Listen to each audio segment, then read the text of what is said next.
로마서 15장입니다.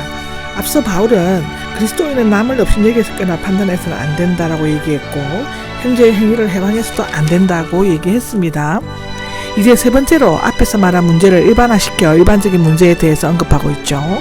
1절에서 6절까지는 강한 자와 약한 자가 서로 상대방의 연약함을 짊어지고 덕을 세우는 데 힘쓸 것을 권하고 있습니다. 그리스도의 자아 희생을 보기로 들고 있죠. 여기 1절에 보면은 강한 사람들이 나오죠. 믿음에 의해 자유롭고 확신 있게 행동할 수 있는 영적인 능력과 힘이 있는 사람들입니다. 이런 분들이 다 되시기를 바랍니다. 강하지 못한 사람들도 있습니다.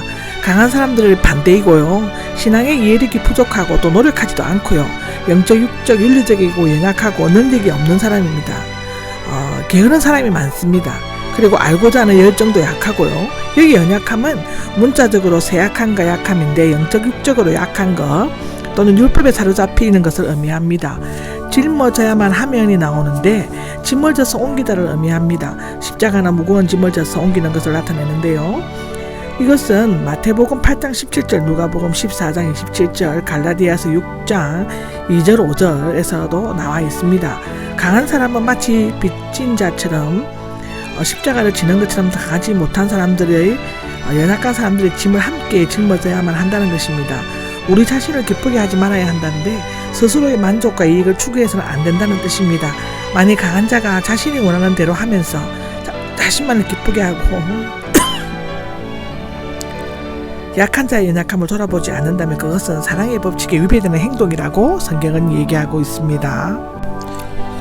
우리 각 사람은 이라고 기록되어 있는데 개별적인 각 개인이 아니라 공동체 중의 한 사람으로서 해야 할 의무와 책임을 가리키는 것입니다. 선을 이루고는 내적인 가치, 특히 도덕적, 궁극적인 목적을 나타냅니다. 개인적인 도덕선이 아니라 남을 생각하고 배려하는 이타적인 선행을 의미하는데요. 덕을 세우기 위해는 외적, 직접적인 목적을 나타냅니다. 개인뿐만 아니라 교회와 지혜와 사랑, 은혜와 거룩에 이르도록 믿음이 성장하고 세워지는 것을 의미하는데요. 이웃을 기쁘게 해야만 합니다인데 그리스도인의 행동 원리인 사랑, 외적으로 행해질 때 이웃을 기쁘게 할 수 있죠. 이것은 맹목적으로 남이 원하는 대로 다 들어주라는 것이 아닙니다. 영적 각성과 신앙 성장에 도움이 되는 일을 하면 자신의 기쁨이나 유익을 구하지 않고 최선을 다해 도와주고 배려해 주라는 의미인 것이죠. 전치사의 의미를 살려 이 구절을 번역한다면 우리 각 사람은 덕을 세우기 위해 선을 행하여 이웃 사람을 기쁘게 해야만 합니다라가 될 수 있다는 것입니다. 그리스도께서도 자기를 기쁘게 하지가 나오는데 위대한 본보기로서 그리스도를 내세우고 있죠. 예수님은 자기 자신의 뜻이 아닌 아버지의 뜻을 행하러 오셨습니다. 요한복음 4장 34절에 기록되어 있습니다. 예수님은 자신이 아니라 남을 위해 희생적으로 일하셨으므로 그의 이름을 부르는 자들이 그를 본받는 것은 너무나 당연한 일인 것이죠. 그리스도께서는 죄인들에게 구원의 기쁨을 주시기 위해 고난의 생을 보내셨고 십자가에서 죽음의 선장까지 마시셨습니다. 이것은 기록된 것과 같은 것이죠. 시편 69장 9절을 보면 그렇습니다. 그리스도의 고난과 그리스도를 박해한 자들을 보응할 것에 대해서 예언한 시인데요. 그리스도인은 때로 비난과 반대에 부딪혀 오해와 중상을 당하게 되지만 그리스도를 본받아 하나님과 이웃을 기쁘게 하는 삶을 살아야 한다는 것입니다. 이전에 기록된 것이 나오는데요. 앞절에서 인용한 시편뿐만 아니라 구약 성경에 기록된 모든 것은 과거와 현재 그리고 장래의 모든 성도에게 교훈을 주기 위해 기록되었다라고 디모데후서 3장 16절에는 말하고 있습니다. 그 목적은 우리로 하여금 성경에서 얻는 구약 성경에서 과거 자신들을 기쁘게 하지 않는 사람들에 관해서 기록된 것을 읽고 배움으로써 현재의 고난 가운데서 참고 견디게 되고 위로를 받아 미래에 대한 소망을 굳게 붙잡을 수 있다고 고린도전서 10장에는 얘기하고 있죠. 여기 5절에서 6절은 겉면이 기도로 바뀌고 있습니다. 하나님께서 믿는 자들의 사이에 조화를 이루도록 역사해 주실 것을 기도하고 있죠. 첫째로는 기도의 대상입니다.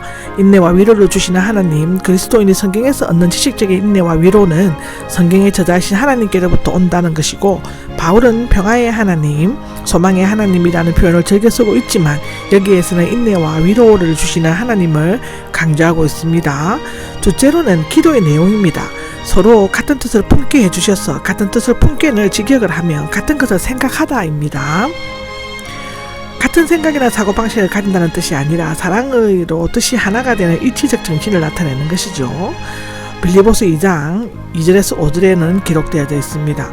그리스도도 예수님을 본받아가 나오는데 믿음의 형제의 연약함을 담당하기 위해서는 하나님께로부터 인내와 위로를 받아야 하지만 서로 같은 뜻을 품기 위해서는 예수님을 본받아야 한다는 것입니다. 즉 성육신하신 예수님의 특성과 몸을 본받아야만 한다는 것인데 모든 사람들이 예수 그리스도를 본받는 생활을 할 때 서로 일치된 정신을 가질 수 있을 뿐만 아니라 모든 일에 같은 생각과 확신을 품게 된다는 것입니다. 세 번째로는 기도의 태도에 대한 것입니다. 한마음이 나오는데 로마서에서는 단 한 번 사용되고 있으나 사도행전에서는 많이 나오고 있죠. 같은 심정을 가진 만장일치의 뜻이 있으며 성도 사이의 내적인 신앙의 동질성을 가지고 있음을 나타냅니다. 한마음이 되는 것은 축복의 원천이고 발전의 원동력이고요. 이러한 일치 후에도 선교에도 큰 보험과 발전이 있었다는 것입니다. 여기 한 입으로는 한 목소리라는 뜻이며 하나가 되는 것을 더욱 구체적으로 표현하고 있는 것입니다. 내적인 마음뿐만 아니라 외적인 표현, 즉 신앙 고백 등에 있어서도 참으로 하나가 되는 연합을 이룰 수가 있는 것입니다. 당시 로마 교회는 믿음이 강한 자와 약한 자, 자유파와 율법파, 유대인과 이방인들로 구성되어 있었고 여러 가지 요소와 성격이 복잡하게 얽혀져 있었습니다. 그들에게 무엇보다 더 시급한 것은 한마음 한뜻이 되는 것이었고 이를 위해서는 특별한 기도와 노력이 필요하였다라는 것입니다. 네 번째로는 기도의 목적인데요. 하나님께 영광을 돌리기 위해 해주시기를 하고 말하고 있습니다. 현재 가정법이고요. 계속 영광을 돌리게 하기 위함이라는 뜻입니다.